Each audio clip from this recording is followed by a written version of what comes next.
សូមស្វាគមន៍មកកាន់ Channel ឆ្នោតលៀបសំណាងរបស់ Admin ថ្ងៃនេះ Admin មានលេខតម្រុយល្អៗរបស់ឆ្នោតយួនសម្រាប់ចែកជូនពុកម៉ែបងប្អូននៅថ្ងៃទី1 ខែ 12 ឆ្នាំ 2025 នេះ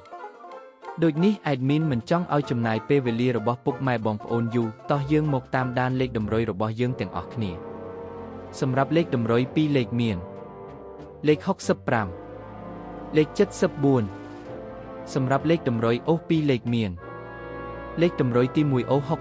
60និងលេខតម្រុយចុងក្រោយអូស70សម្រាប់លេខតម្រុយ3លេខមាន452គុណនិង741គុណ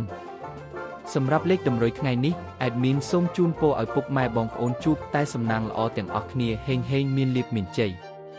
ជាចុងក្រោយសូមកុំភ្លេចជួយចុច Subscribe និង Comment ហើយដាក់សញ្ញារូបកណ្ដឹងដើម្បីជួយផ្ដល់កម្លាំងចិត្តមកកាន់ Admin ជាពិសេសងាយស្រួលតាមដានវីដេអូថ្មីនិងលេខតម្រុយល្អៗជាប្រចាំថ្ងៃជាមួយ Admin សូមគោរពលាពុកម៉ែបងប្អូនពីខ្ញុំបាទ Admin ឆ្នោតលាភសំណាងល្អទាំងអស់គ្នាសូមអរគុណ